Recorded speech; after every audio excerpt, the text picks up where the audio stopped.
kesempatan sama Pak Gembala untuk sharing ya, bukan khotbah saudara. Saya hanya bisa sharing kesaksian bagaimana Tuhan menolong kehidupan saya, menolong kehidupan kami semua.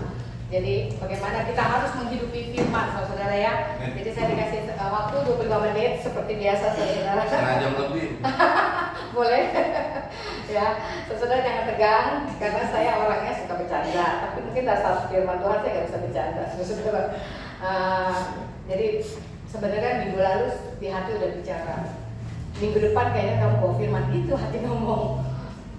Kan Pak Gembala kemarin sempat bilang ya bahwa saya suruh sharing gitu kan, tapi waktu saya tanya lagi kapan sih saya sharing, nanti aja kata dia. Ya sudah, saya santai-santai aja ya, kita baca firman kan biasa setiap hari kita selalu baca kan. Tapi kan kalau mau persiapan untuk sharing kan ada yang harus saya susun gitu kan. Saya udah bilang saya orangnya nggak bisa dadakan. Tapi hari ini pagi-pagi Pak Gembala langsung bilang kamu yang sharing. Saya nggak bawa apa, kesaksian aja. Dia bingung. Sebenarnya catatan khotbah saya banyak saudara. Ya karena setiap saya dapat firman saya catat. Terus kalau saya dengar di YouTube saya catat. Ya ketikan saya ketik semua. Jadi buat teman-teman, saya panggil teman-teman aja boleh? Boleh. Boleh ya? Iya. Teman-teman aja lah, saudara saya malu. Itu teman. Hai teman. Oh ada saudara ya? Iya. Jadi saudara atau teman nih? Saudara dan teman. Saudara dan teman, ntar boleh saudara atau boleh teman ya?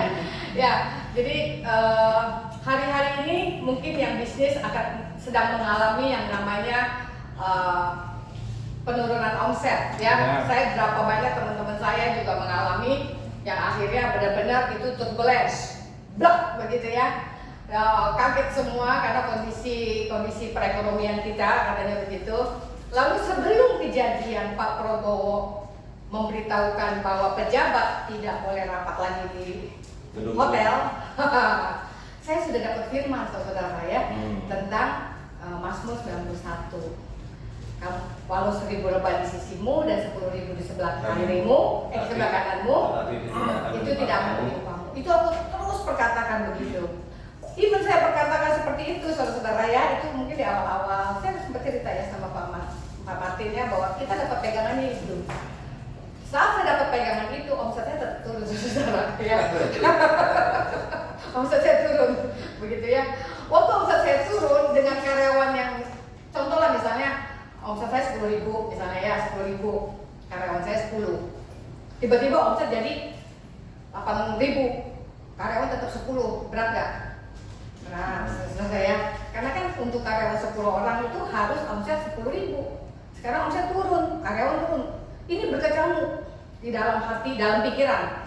Dan tidak berkecamuk, kenapa? Ini perusahaan akan berat dengan membawa karyawan sebegini. Sementara saya punya prinsip, saya tidak akan pecat orang. Ya, itu prinsip saya tidak akan pecat karyawan gitu loh, karena kasihan lah, bikin nyari kerja kan lagi susah juga. Tapi bukan karena itu, tapi itu prinsip saya tidak mau pecat karyawan gitu atau menyumakan istilahnya gitu ya. Tapi setiap, maaf sekali lagi, setiap pergumulan saya selalu di kamar mandi saudara. Setiap kali di kamar mandi, pikiran 2 orang ini harus dikeluarkan, 2 orang ini harus dikeluarkan, gitu terus. Ini lumayan nih, kalau 2 orang ini gaji berkurang banyak begitu kan. Saya balikin lagi, jadi pikiran kita itu benar-benar peperangan. Waktu saya bilang, oh enggak, berat, karena 10, gitu enggak berat gitu kan. Karena singkat cerita perjalanan hidup yang kalian bergumul begitu, Tuhan tahu ya saya nggak mau keluarkan orang Tuhan, tapi omset segini Tuhan. Hari-hari kita harus terhubung terus dengan Tuhan ya. Tapi dengan jalannya Tuhan ya, entah bagaimana, satu orang resign, satu orang lain resign. Yang terakhir ini resign, dan resignnya juga mendadak ya. Saya pun kaget, kamu kenapa resign? Saya harus pulang kampung. Perjalanan selesai di situ sama akhirnya dia mau pulang kampung. Saya bilang bisa nggak sampai Jumat? Dia bilang nggak bisa. Ya sudah, kerjaan dia juga memang tidak terlalu yang urgent sekali gitu ya. Oke, saya bilang nggak apa-apa. Tapi satu hal saudara ya, bahwa Tuhan kasih jalan keluar. Amin. Iya kan? Ya. Nah setelah begitu omset turun ya, udah di 8. Itu kuartal pertama. Terus hotel udah mulai kirim surat. Pembayaran diundur, nggak sanggup, ya kan? Karena begini sepi, aduh begini. Ternyata saudara ya, mungkin saudara nggak bisa rasa karena nggak tahu bayar pajak atau enggak. Kalau yang Grab biasa langsung potong pajak, betul nggak? Kita kan bayar pajak. Ternyata dari hasil kita bayar pajak, pejabat rapat di hotel dengan berikut mewek gombel, betul nggak? Terus yang melayani kita, duit kita, betul nggak? Duit kita, jadi kita jadi bawang merah, bawang putih, siapa yang bawang merah? Benar. Saya bilang bawang merah, bawang putih nih, kita yang punya duit, kita yang melayani mereka gitu. Terus berdampak begitu ke orang kerja saya juga mengalami penurunan semangat. Mereka kebawa situasi harusnya gaskan. Saya punya yel-yel ya. Oselindo Jaya, begitu kan, nama PT saya kan Oselindo Karunia Abadi. Mau tahu artinya? Nggak usah, nggak cukup. Ini waktu udah belum menit sama kepala nih, lihat ini ya. Jam 11 lah saya ngedong ya. Gak apa-apa. Gitu. Bisa kan? Boleh Pak. Boleh. Oh, nggak 30 menit ya. 75 menit gitu. Sudah. Oselindo Jaya, bercahaya, gasken. Wah, gitu kan. Harus gasken. Kalau yang namanya gasken, kecepatan penuh nggak? Penuh. Tiba-tiba dia turunin tuh gasnya. Saya berasa dia turunin gasnya. Kenapa? Biasanya kan turun kalau kirim barang 7 hotel misalnya kan 1 hari. Ini 3 hotel juga 1 hari. Saya bilang, Aldi kamu nggak boleh turunin, kamu punya semangat. Saya setiap Sabtu briefing kan ke karyawan kan, semua ke orang kerja kami. Terus saya briefing. Setiap Sabtu wajib briefing. Saya bilang kita nggak boleh ke bawah situasi. Ya, biarin orang lain bilang begini begitu. Nggak boleh ke bawah situasi. Kita tetap diberkati. Saya berkatakan dia, waktu COVID aja Tuhan tolong kok Oselindo. Apalagi sekarang saya bilang begitu kan. Terus saya kasih semangat, mereka mulai bangkit lagi. Mereka takutnya apa? Mulai pengurangan karyawan. Saya pastikan lagi ke mereka, saya bilang saya dengan tim saya sekarang saya udah enak, saya bilang saya tidak mau melepas kalian. Nggak tahu kalau kalian mau melepaskan saya. Saya bilang begitu ya. Saya tidak mau melepaskan kalian, saya akan berjuang. Saya bilang begitu. Saya berjuang. Terus saya minta sama Tuhan, ini bagaimana? Hotel kan udah pada tinggal 16%, sementara biasanya kan bisa yang nginep gitu kan atau banyak itu mungkin 70% untuk mereka udah bisa hidup hotel ya. Ini hanya 16%, 20%. Benar-benar tumpelan semua saudara. Dapat lagi berita begitu. Ya, waktu saya berdoa, Tuhan bilang gini, coba cari gedung-gedung, artinya perkantoran. Kuningan banyak betul nggak? Gedung-gedung. Jadi jangan fokus saya ke hotel. Saya ke hotel, saya drop nih. Oh iya, saya bilang mulai berpikir, Tuhan gedungnya mana nih Tuhan? Begitu banyak gedung, saya harus turun lagi suhu nih ya. Suhu turun gunung lagi gitu, cari canvassing. Pergi ketok pintu lagi, permisi, saya dari Oselindo Jaya. Kayak gitu lagi, sales ya. Saya turun lagi begitu. Kemarin-kemarin kan saya udah enak. Setiap hari itu orang merekomendasikan Oselindo begitu banyak. Setiap hari dapat yang baru. Hari ini, saya harus pulang lagi nih. Waktu saya berdoa gitu, Tuhan bilang, fokus ke gedung-gedung saya perkantoran. Oh iya, waktu saya bilang begitu, Tuhan ajari saya Roh Kudus, saya bilang begitu. Nggak tahu bagaimana saudara, dapatlah yang namanya gedung Sumitomo, orang referensikan saya. Bukan hotel Sumitomo itu gedung. Tekok ya. Wah, kita kerjanya cepet. Wih, gila kata dia. Gasken banget Oselindo, sesuai ya. Betul sesuai ya. Nah, waktu begitu dapat lagi satu, ini perusahaan besar ya. Kami kemarin ke Megamendung, kirim barang di Megamendung. Saya udah turunin harga, nggak pakai ongkos kirim, udah saya jalan-jalan deh ke Megamendung. Ya, perusahaan gede. Kalau sudah tahu Konfit, Java, ya. Itu kan bukan hotel, pabrik besar ya, perusahaan makanan, peternak ayam, gitu kan, makan gitu. Saya datang ke sana, saya lihatin lagi. Wah, Tuhan bukan lagi. Lalu sebelumnya ada lagi orang datang ke toko saya kasih brosur, dia jual pipa. Saya bilang, Pak, saya main eceran, saya bukan toko, saya eceran gini-gini saya jelaskan. Nggak tahu, kemarin dia ngajak ketemu lagi. Ya udahlah, ya Bapak mau ketemu nggak apa-apa, saya mau ketemu orang, saya senang-senang aja, saya bayarin lagi. Dia ngajak ketemu saya, harusnya saya dibayarin, betul nggak? Yeah. Udah Bapak saya terakhir makan, saya bilang begitu. Saudara, apa yang terjadi setelah makan, ngobrol-ngobrol gitu ya. Terus, direkomendasikan saya ke Krakatau Steel, tapi bukan yang BUMN. Saya nggak mau kan BUMN, pembayaran lama ya. Udah tahu, Pak, BUMN, aduh ngeri dah saya Pak, aduh. Itu saya kayak buang garam di laut Pak, menurut saya gak ada arti. Gitu. Enggak Bu, yang ini. Kalau saudara-saudara, begitu saya dikasih referensi, saya isi, harus ada neraca bagi laba, perusahaan saya harus masuk begitu, terus harus PKP, pendapatan kena pajak, jadi nanti kalau misalnya hotel beli kuas 10.000 harus kena PPN. Saya belum. Inilah pergumulan saya saat ini. Ya, apakah saya akan PKP atau tidak? Satu teman bilang, kalau lu mau besar, lu harus PKP, pendapatan kena pajak, jadi kena PPN. Kalau nggak mau ya itu gini-gini aja. Itu pengusaha yang ngomong. Satu lagi yang lagi hopeless, hati-hati ya, bisa pendapat sama orang yang hopeless ya. Hati-hati, curhat-curhat sama yang hopeless. Gue mah nggak mau urusan sama pajak. Wah, ngapain susah? Lu kan sama ini dari orang finance susah. Nah gitu ya, bisa ngedropin ya. Saya hari ini belum ambil keputusan, saya masih bergumul. Buat teman-teman yang lagi bergumul, bawa semua sama Roh Kudus. Ya, bawa semua sama Roh Kudus. Nah hari-hari ini kita benar-benar harus terhubung dengan Tuhan. Lagu yang tadi bagus banget. Terhubung. Artinya terhubung itu apa? Seperti sinyal, ada data. Betul nggak? Waktu Pak Maksim mau telepon, Ibu Gembala, siap Bu Gembala, siap tadi. Ada data nggak? Ada. Meskipun Pak Maksi ada di Bekasi, dia bisa telepon saya ada di Tangerang. Nganterin jagung. Gitu ya. Karena apa? Karena terhubung. Buat saudara-saudara semua yang hari-hari ini tidak terhubung dengan Tuhan, saudara akan berat banget ya. Kalau saudara tahu pergumulan saya kan saudara suka dengar Pak Gembala cerita ya, ini saya bukan curhat, tapi boleh juga sekalian. Mumpung ada orangnya. Ya. Pak Gembala kan nggak mau tahu apa-apa, betul kan? Dia bilang dia nggak mau pusing. Dia tahu nggak tagihan listrik berapa? Nggak bakal tahu. Dia mau nggak bayar token? Nggak tahu, saudara-saudara. Untuk urusan listrik Pak Gembala nggak tahu loh. Jangan kan urusan skincare saya. Ya, jangan kan urusan skincare loh, listrik aja dia nggak tahu. Terus saya bilang, Pi, omset gini-gini, dia berdiem aja. Pi, ini diem aja. Jadi kadang-kadang juga malas ngomong, betul nggak? Ngomong didiemin, jangan ngomong tembok. Mending ngomong Roh Kudus, ada jalan duluan kan gitu. Ya, kalau saudara-saudara tahu ya, belum lagi saya harus cicilan mobil, cicilan ruko, betul nggak?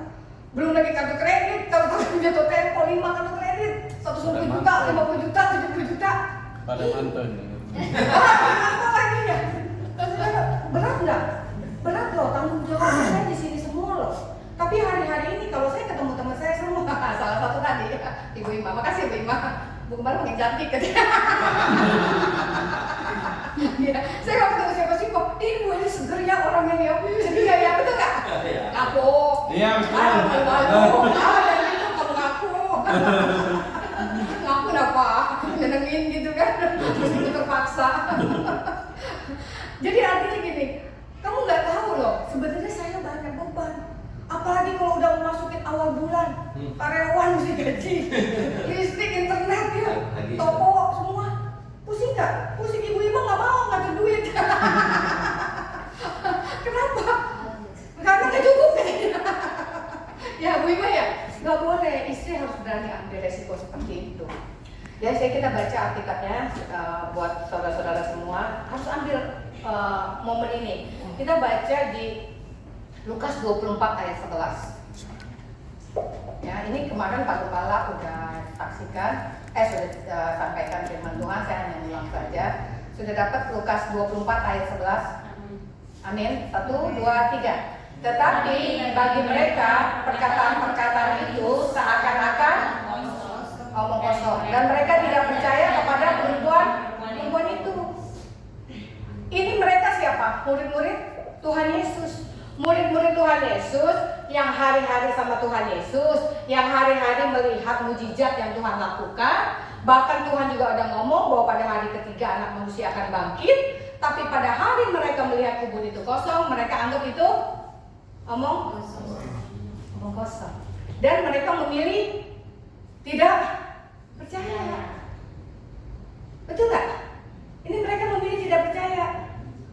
Hari-hari ini kita tiap hari ke gereja, tiap hari Pak Gembala suruh baca Alkitab, betul nggak? 1 ayat doang, tempel gitu kan? Tapi melihat keadaan yang kayak tadi, ya, yang kayak sekarang nih, misalnya contoh kayak tadi saya saksikan tadi, saya memilih apa? memilih saya anggap janji Tuhan omong kosong kah? Apa saya tetap akan percaya? Saudara melihat kondisi keadaan keuangan kita hari-hari ini, ya, yang kita udah setiap hari dengar firman Tuhan, setiap hari baca Alkitab, tapi ambil keputusan dianggap firman Tuhan omong kosong, tidak percaya. Keputusannya percaya tidak percaya. Apa susah sih untuk percaya? Susah nggak? Enggak. Kenapa? Karena hari ini kesempatan. Hari ini kita mengingat kembali kasih Tuhan di kayu salib. Jadi pada waktu Tuhan Yesus di kayu salib, itulah karya terbesar bagi kita anak-anak Tuhan, melihat betapa besarnya kasih Tuhan buat kita. Mengapa memilih tidak percaya? Mengapa kita memilih bahwa kehidupan hari-hari yang kita jalani adalah berat, susah, sepi? Begitu kita mau keluar rumah, yang dianggapin pikiran kita apa? Lagi sepi. Itu artinya apa? Memilih tidak percaya bahwa Tuhan sanggup memberkati kita. Meskipun keadaannya begini ya kayak gini lah yang tadi saya ceritakan, tiba-tiba tuh berlens gitu ya. Keputusan apa yang harus kita ambil? Keputusan apa yang harus saya ambil? Saya tetap percaya. Jadi saya bangun tidur, saya harus perkatakan firman Tuhan. Begitu melek mata, masih di ranjang ya, masih di kamar, masih di posisi baru sadar dari tidur gitu ya. Apa yang saudara-saudara ingat? Tagihan. Betul nggak? Saya dulu begitu. Lagi sepi, apalagi kemarin sepi. Hari ini juga aku nggak merubah keadaan. Ya nggak? Banyak kayak yang begitu. Nah, kalau yang mungkin dapat gaji sih nggak terlalu pengaruh. Makanya saya kenapa saya nggak suka saya kerja gitu loh. Karena kan kamu kerja, kamu selalu dapat fix ya. Tapi kalau saya marketing, saya nggak ada gaji kan. Dengan begitu pengharapan saya makin tinggi. Ini bukan yang ngomong, oh saya jangan, saya jangan. Bukan ini saya ya, itu saya. Jadi begitu saya tidak dapat gaji, saya harus berjuang di depan, di lapangan. Kalau saya nggak dapat nasabah dulu waktu asuransi, berarti anak saya nggak nyusu, segala macam nggak kebayar. Jadi saya harus berjuang. Di saat saya berjuang, saya harus mengandalkan firman Tuhan. Tadi lagunya bagus banget, berdaulat. Firman Tuhan itu berdaulat atas hidup kita. Kenapa Tuhan dibilang raja? Raja. Jadi posisi kita ini adalah posisi kerajaan, bukan demokrasi. Ya, bukan negara demokrasi. Posisi kita kerajaan. Kerajaan itu adalah kalau raja yang menunjuk kamu jadi gubernur, menteri, ya jadi menteri, langsung nggak? Langsung. Apa yang raja tunjuk begitu? Nah, kalau raja yang ada di dalam diri kita, yang berdaulat atas hidup kita, enak nggak? Dia akan berdaulat atas hidup kita. Kita tinggal apa? Percaya aja. Percaya aja bahwa Tuhan pasti memberkati kita, bahwa Tuhan pasti menolong kita. Nah, sekarang masukin kuartal kedua ya. Sekarang kan minggu Januari, Februari, Maret, April. Wih, dengan semangat yang begitu firman Tuhan ya. Terus kena libur lebaran seminggu. Nah, saya udah bingung dah. Ini liburan lebaran seminggu. Mau ngejar omset balik lagi ke tahun Desember, November tahun lalu memang agak berat ya. Saya udah bilang agak berat. Tapi saya harus pastikan diri saya. Tuhan pasti tolong, Tuhan pasti tolong. Dan hari ini saudara-saudara, omset saya berapa? Tinggal 4 ribu. Gitu ya. Dari 10, 8, sekarang 4 loh. Amin. Amin. Jangan dong. Aku naik lagi 10. Balik. Kenapa balik dulu? Nah, sekarang ada 4 nih. Masih ada sisa 3 hari. Mau menyambung ke 5 aja. Saya udah pikir begitu kan, tapi saya bilang enggak, pasti Tuhan tolong. Masih ada 3 hari. Saudara-saudara, saya kerja sendiri aja, saya pakai target loh. Jadi kalian, teman-teman, saudara semua harus punya target. Gitu, target saya ini selesaikan, terus tanggung jawab. Misalnya, aduh masa sih urusan apalah misalnya cicilan ini masih begini-begini gitu. Enggak, ada target. Jadi kita punya target. Saya sering kali ngomong Pak Stefanus, mana Pak Stefanus? Shalom ya. Saya sering ngomong, tapi saya agak rasa-rasa ngomong sama Bu Ita juga ya. Mereka kayak ada penolakan. Jujur ya. Karena saya orang asuransi yang hari-hari sudah belajar karakter orang. Saya tahu, waktu saya prospek Pak Geni misalnya, saya tahu Pak Geni bakal closing atau enggak. Dia buka hati atau enggak. Saya tahu. Kalau saya tahu dia udah nutup diri, ya, saya udah selepas. Tapi saya tahu dia jangan lanjut. Itu kita bisa rasa, gitu ya. Tapi saya tahu waktu saya ngomong sama ibu itu Pak Stefan, dia agak terima meskipun agak ragu, gitu karena targetnya tinggi, gitu ya. Saya bilangin begitu. Tapi udah mulai sih ya. Saya ada perhatikan agak mulai, gitu ya. Waktu saya datang dulu ke rumahnya, agak keras juga ngomongnya gitu kayak ngerobosnya harus begitu gitu. Ya, jadi buka hati aja kalau orang ngomong apa buka hati, buka pikiran, jangan dibantah. Saya sering kali ngomong orang itu mereka bantah dulu, ya nggak? Kayak waktu Tuhan Yesus tanya, kamu mau sembuh nggak? Orang lumpuh. Iya Tuhan, saya. Tidak Tapi ada orang yang mengangkat. tidak ada yang mengangkat ya, gitu ya. Alasannya begitu, setiap kali kan kalau ada gelombang gitu datang orang harus ada yang nyemplungin. Dan dia lumpuh, bagaimana dia mau nyemplung? Selama 40 tahun dia lumpuh. Ditanya maukah kamu sembuh? Jawabannya panjang lebar. Padahal tinggal jawab Iya mau. mau. Jadi ada orang kasih saran, kasih pendapat, iyain aja, yang penting bagus ya, begitu ya. Nah kita ambil lagi contoh di Yohanes 20 ayat 11. Ya, Yohanes 10 ayat 11 dan 13 nih. 11, 12, 13. Udah semua, amin? Yohanes 20, 11 dan 13 ya. Apa 11, 12, 13. Saya buka ya Yohanes, ya 11, 13 saja. Saya potong aja ya karena waktunya udah mau habis. 1, 2, 3. Tetapi Maria berdiri dekat kubur itu dan menangis. Sambil menangis ia menjenguk ke dalam kubur itu. 13. Kata malaikat-malaikat itu kepadanya, Ibu, mengapa engkau menangis? Jawab malaikat kepada mereka, Tuhanku telah diambil orang dan aku tidak tahu dia diletakkan di mana. Ini dia nggak tahu, dia pikirnya kan penjaga kubur. Saudara tahu nggak ini Maria Magdalena, Maria yang mana? Tahu nggak? Kan ada Maria yang mengurapi kaki Yesus, ada Maria yang 7 roh jahat dibebaskan. Semuanya Maria di Alkitab ini semua 3 Maria ya, satu Ibu Yesus, Maria Magdalena yang di Betania, satu lagi yang di kemasukan 7 roh jahat itu.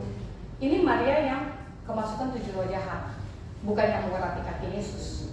Lain lagi ya, jadi saudara harus pelajari Alkitab gitu ya. Jadi tahu, wih Maria kok ini jangan-jangan orangnya yang sama. Bukan, dia beda lagi ya. Nah waktu dia menangis ini, waktu yang lain-lain udah melihat kuburannya kosong, mereka ada yang lemes. Murid-murid Tuhan Yesus lemes. Mereka juga pikir hilang atau nggak tahu kemana. Mereka lemes, mereka mulai. Waktu mereka lemes, mereka mungkin balik lagi kemana? Ke pekerjaan mereka, betul nggak? Petrus balik lagi nggak? Kemana? Jala ikan. Betul ya? Itu setelah kebangkitan Yesus loh. Waktu dia jala ikan itu setelah kebangkitan Yesus. Nah, coba dia lemes, dia balik lagi. Nggak ada kepercayaannya yang bahwa Yesus pasti bangkit, saya pasti ketemu Yesus. Nggak ada. Beda dengan Maria. Meskipun dia tahu Yesus itu nggak ada di kuburan itu, tapi dia memilih datang dan dia tetap menangis. Katakanlah ini dia bersujud. Kan dia pasti Tuhan Yesus kuburan itu dibantu gitu ya, ditaruh di batu kan. Tapi dia bersujud dan dia menangisin Yesus. Yesus, di mana engkau? Yesus, tolong saya. Yesus, Yesus. Mari ambil keputusan berlutut di kuburan Yesus, menangisi Tuhan Yesus. Waktu ada orang yang tanya, dia pikir itu penjaga makam. Balikin Yesus saya, balikin. Tolong kamu taruh di mana Yesus saya? Saya mau ketemu Yesus saya. Dia masih merasa Yesus hilang, tapi dia masih mau balik, mau kembali. Tuhan Yesus harus balik ke saya. Apapun itu saya mau berlutut di kaki Yesus. Bisa saudara waktu mengalami hal-hal yang seperti ini, apa yang saudara lakukan? Apakah seperti murid-murid Yesus dia kembali lagi ke habitatnya, kembali nelayan? Apa kita ambil keputusan berlutut sama Tuhan? Waktu saya mengalami hari-hari rumah tangga saya dengan Pak Gembala, ayo saudara ngalami Pak Gembala itu saudara-saudara udah lebih tahu lah daripada saya. Meskipun saya setiap hari gitu ya. Hari-hari saya sampai sakit tulang-tulang saya. Mengalami bagaimana untuk saya tidak marah. Ya, waktu saya nahan marah, itu semua tulang-tulang sakit. Saya tidak mau marah terus, karena kalau saya marah, waduh saudara-saudara itu piring terbang, kaca pecah, lemari hancur. Coba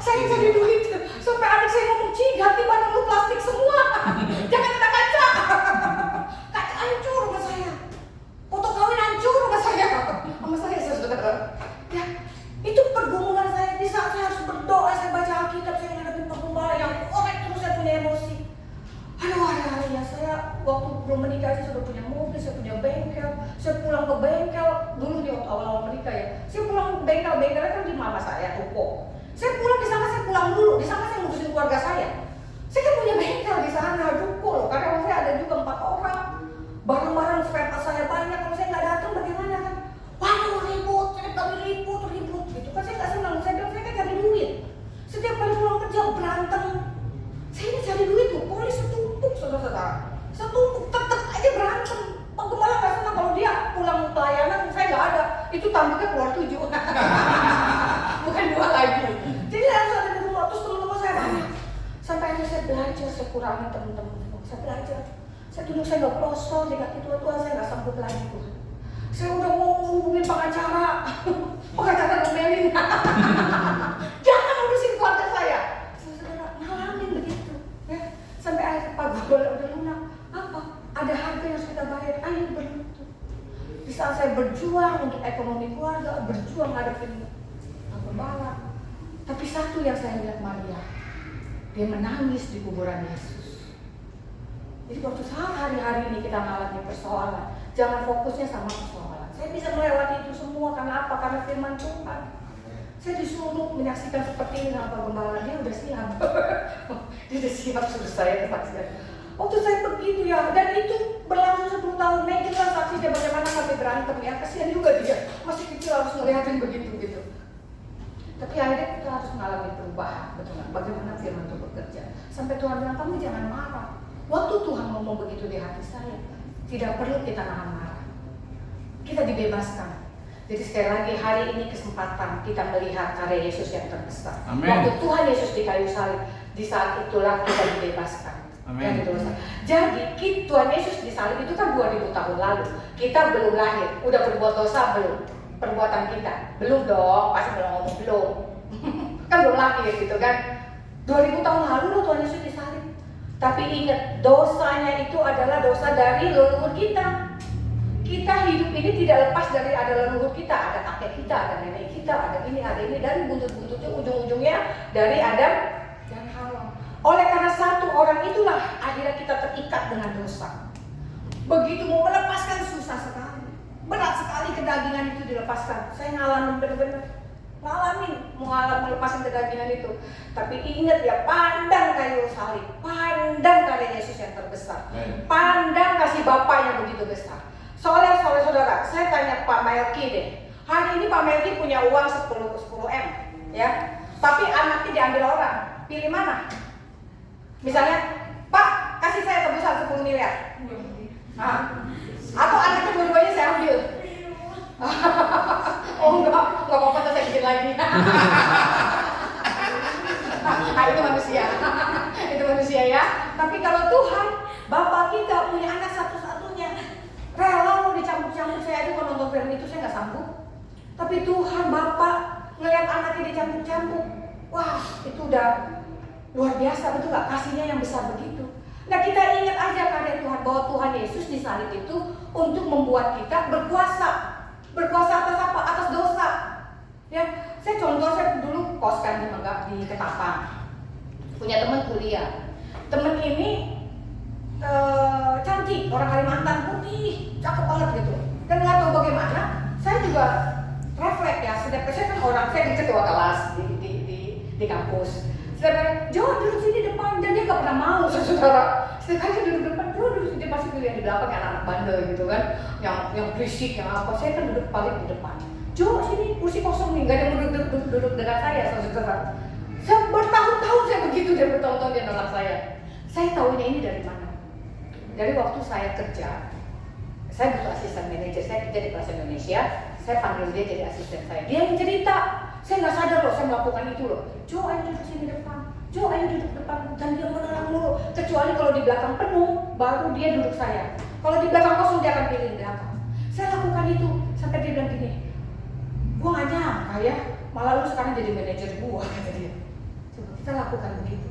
Terus waktu dia datang ke kos saya, maaf saudara ya, ini cewek, aduh ampun deh, bawa film BF, tau ya BF ya, dulu filmnya, film porno ya. Dia bawa, dia saya kan punya di kosan saya kan, saya udah manajer dong, bangga.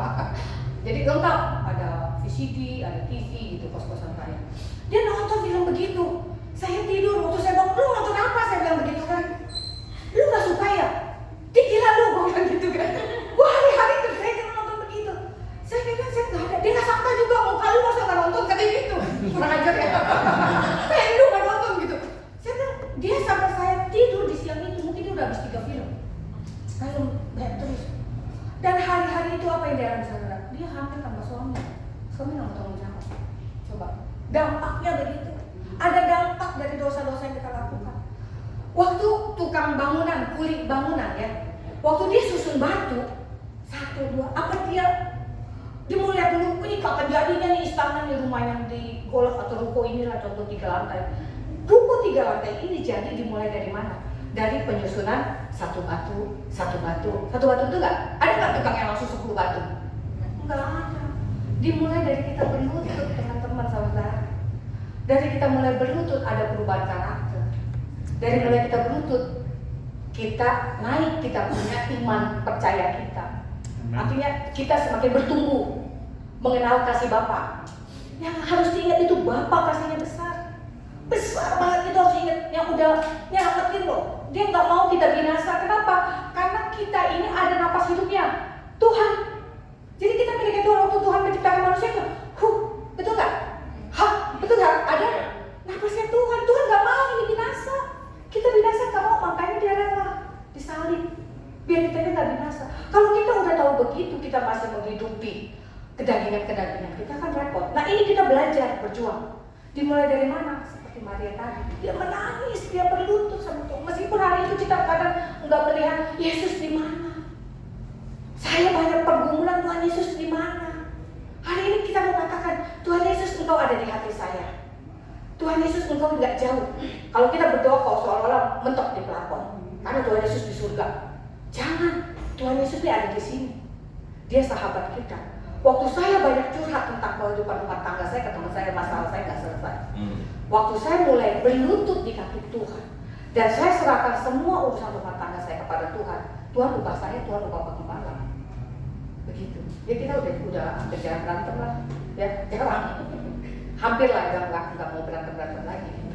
Karena apa? Ya udah, saya udah nggak mau nuntut juga Pak Gembala. Bayar listrik ini nggak usah. Lakukan saja yang kita bisa lakukan.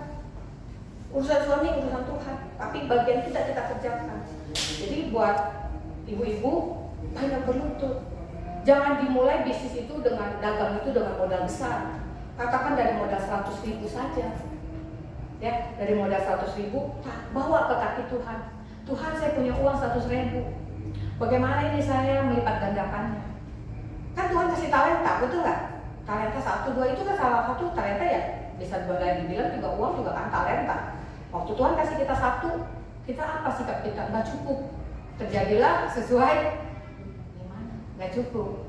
Tapi waktu Tuhan ini ada 100.000 ini bagaimana saya melipat gandakan jadi 2, jadi 3, jadi 4, jadi 5? Dari mulai dari mana? Berlutut di kaki Tuhan.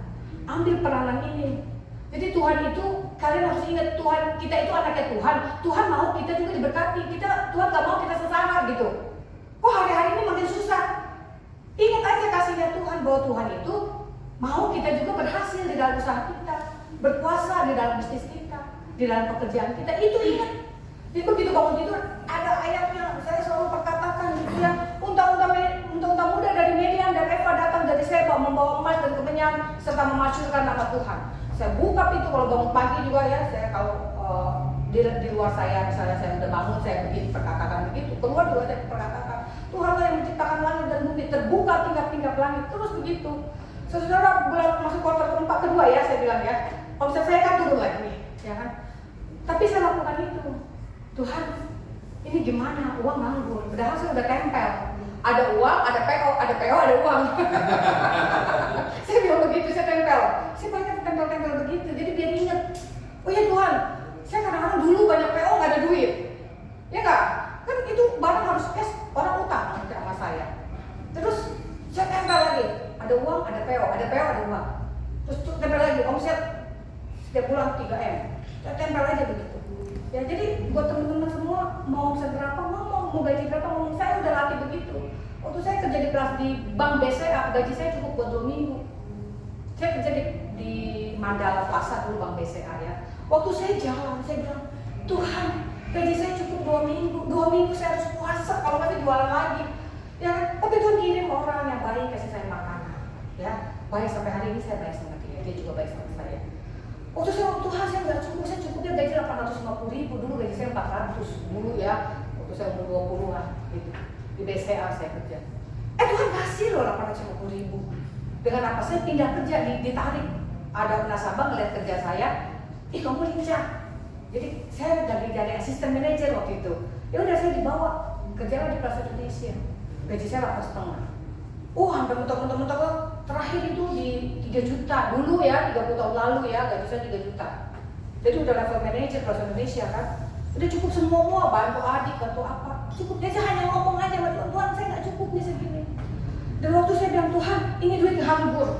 Ya kan penjualan itu beres kan. Tuhan tolong saya bagaimana caranya nih menutupi ini. Bulan ini saya 2 minggu lalu saya ngomong mesti beli emas. Dan saudara keuntungan saya beli emas, andai kata saya jual, itu mencukupi omset saya. Amin. Dan waktu saya bilang sama orang-orang kerja saya bilang, bulan ini kita dilolosin sama Tuhan. Kenapa? Kalau melihat omset kan udah ngepas banget. Cicilan ruko, cicilan mobil udah gede begitu kan, kuliah meja lagi di UPH kan. Dia lagi kejar-kejar segala macem. Jajannya juga kan lumayan. Nggak bisa jajan warteg, sakit perut. Dia udah jajan di mall. Kalau sendiri makan di mall, sekali makan berapa aja pesen bawa minum sendiri ya, jangan minum di luar. Bisa cancel. Ya. Dan itu Pak Gembala nggak pernah tahu. Ya, nggak pernah mau tahu begitu dia. Itu di pundak saya. Dan saya bilang, Tuhan, bukan di pundak saya, di mana? Di salib Yesus. Jadi enteng nggak? Enteng. Kalau nggak mau berat, saya bisa jadi bongkok. Teman-teman saya udah pada bongkok. Udah pada bongkok. Kenapa beban banyak? Ruko, mobil, rumah tangga, pembantu, karyawan bisa bikin begini. Enggak kan? Kenapa? Kita menghidupi firman ini. Amin. Ya, waktu tukang kuli bangunan bangun satu bata, dia akan melihat satu istana yang hebat, yang besar, yang bagus. Waktu kita mulai berlutut, Tuhan ubahkan karakter kita. Kita mulai berlutut, Tuhan ubahkan kegajian kita. Tuhan melepaskan semua dosa-dosa kita. Waktu kita mulai baca Alkitab, ada janji-janji Tuhan. Waktu janji-janji Tuhan itu nyata dalam kehidupan kita, itu firman yang namanya bekerja. Karena Tuhan itu berfirman, dia nggak mau balik firmannya. Kan udah dibilang kalau firman Tuhan itu dia akan kembali dengan sia-sia. Kenapa? Karena misalnya Tuhan, jadilah terang. Terang jadi dulu nggak? Jadi baru firman itu nggak kembali sia-sia. Gitu loh. Jadi kalau kita udah dapat ayatnya, pegang itu. Ayo ngomong sama Tuhan, Tuhan uang saya segini, bayar kontrakan, bayar ini, habis bulan habis gaji. Bagaimana saya lebihnya? Ada nggak dia ngomong ke Tuhan? Ngomong semua ke Tuhan. Cara konsultasinya gimana? Enggak tahu. Pokoknya Tuhan tolong saya aja lah. Ya. Jadi waktu kita menangis, waktu Maria menangis, kembalikan Yesusku, Tuhan datang. Jadi orang yang pertama diketemu sama Tuhan itu siapa? Maria Magdalena loh, bukan murid-muridnya. Padahal murid yang paling dikasih siapa? Petrus. Tapi dia ketemu Maria. Orang yang pertama waktu Tuhan Yesus bangkit itu si Maria, ibu Maria Magdalena itu yang Tuhan ketemu, bukan yang lain.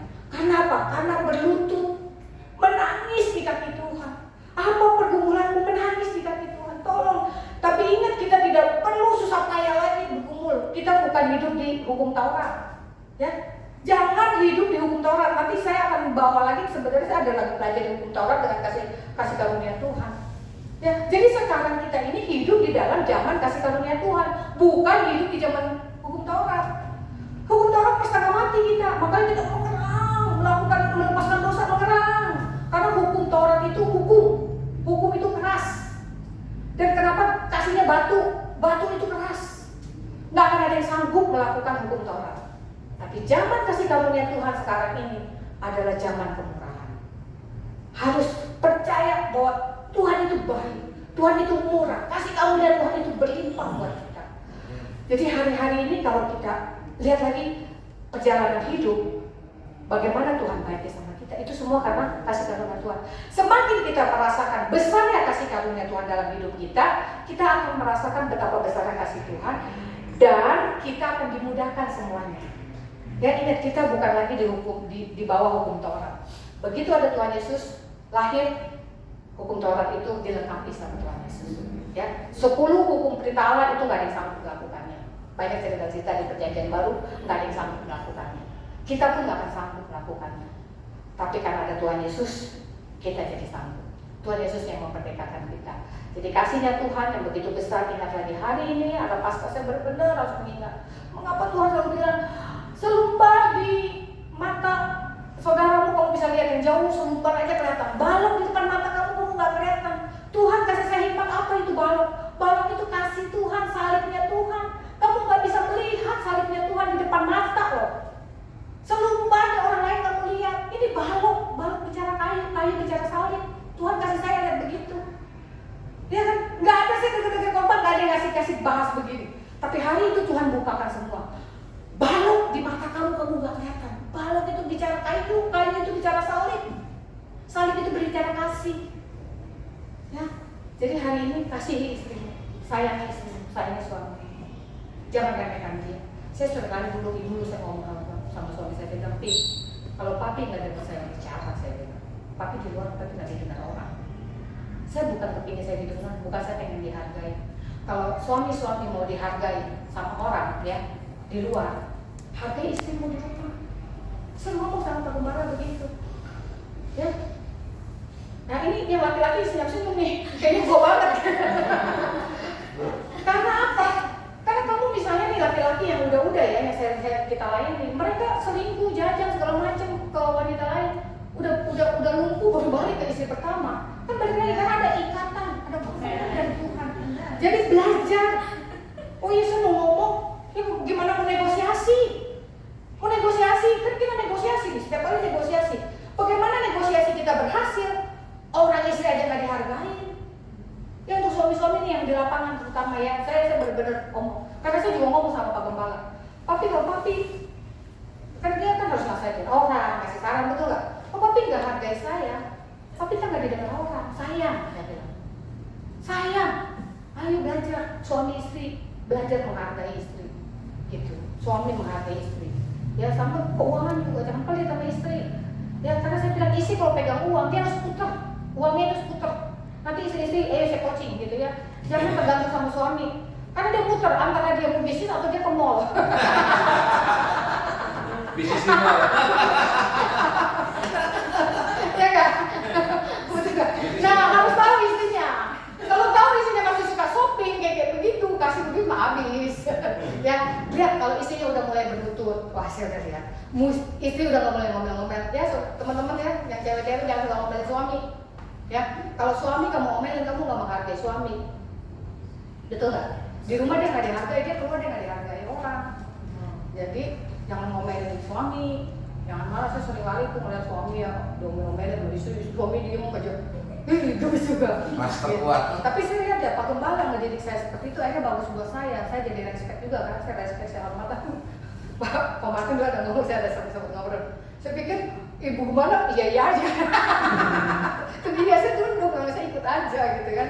Ini ada sesuatu yang tidak bisa ini, saya harus ngomong. Saya ngomong meskipun akhirnya berdebat gitu, saya harus ngomong dulu. Keputusan tetap di tangan dia. Tapi sebelum ngomong sama suami, ayo ibu-ibu bawa dulu dalam doa. Saya mau ngomong sama Pak Gembala, saya berdoa dulu loh. Jangan dibilang, oh dia mah enak kalau firman atau ini gitu. Enggak, saya tetap kalau dia nggak mau ya nggak mau gitu. Tapi saya berdoa dulu, Tuhan saya mau ngomong begini sama suami. Sampai dulu sama Roh Kudus, begitu saya sampaikan, Tuhan waktunya yang tepat ngomong sama suami, biar suami didengarkan. Kalau kita ngomong sama suami nggak didengar, kesel nggak? Sekali, 2 kali gitu, lama-lama malas nggak ngomong? Males lah, kamu aku. Ya, jadi buat saudara yang istri-istri, ayo jangan bebankan ke suami. Jadi suami fokus cari uang. Kita bawa, saya banyak kesaksian teman-teman saya, dia mau bisnis, dia belajar bikin kue serabi ya. Tuhan kasih lo resepnya lo, takaran terigunya, takaran ini, Tuhan kasih semua. Nah jadi biar bos baik hati, bos juga didoakan. Dia waktu itu mesti dia ada cerita-cerita tentang bosnya, saya bilang begini, saya bilang kan, kita tetap harus memberkati. Begitu. Jadi kalau saudara-saudara hari ini nggak mau ambil imam, mulai belajar Bu Ima ya, jangan kamu pusing, terus pusing. Jadi saat kita pusing itulah kita punya Bapak. Kita punya Tuhan, kita ngomong. Belajar, saya waktu pegang TK aja, saya dagang di TK-nya, saya jalan-jalan begitu saya cari-cari bisnis. Jadi kita belajar cari side job, cari sampingan. Gitu. Oh udah kerja udah capek, ayo minta otak ini belum dipakai banyak. Otak Indonesia paling mahal karena belum dipakai, masih orisinil. Ya beda sama otak Amerika. Jadi kita pakai.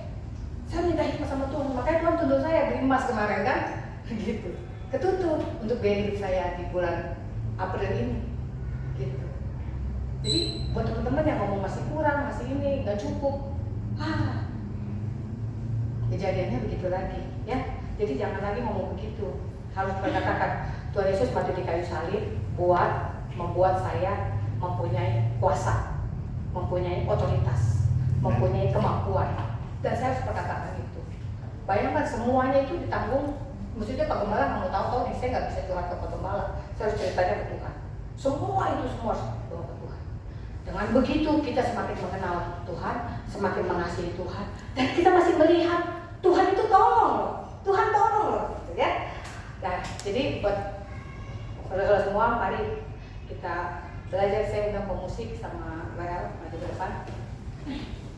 Balik lagi, ayo kita berlutut, ya, cari Tuhan. Kita akan nyanyi angkat satu pujian.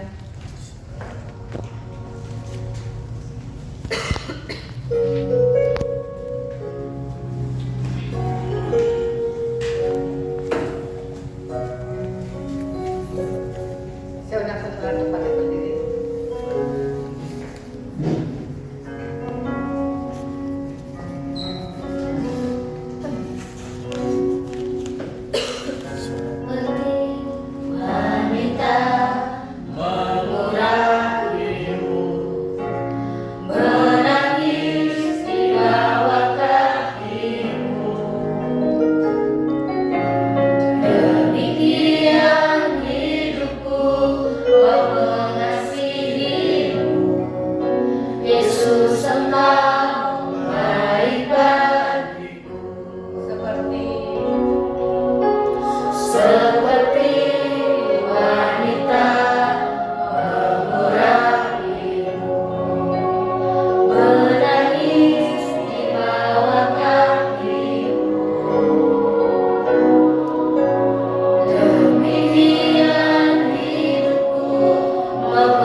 pelaku firman Tuhan. Dan kami percaya Tuhan, kasih Tuhan yang begitu besar dalam hidup kami, mau membuat kami berhasil, membuat kami diberkati, melepaskan kami dari segala kemiskinan, dari segala sakit penyakit ya Tuhan Yesus. Terima kasih Tuhan, kami percaya Tuhan, langkah kami mengikuti jejak-Mu.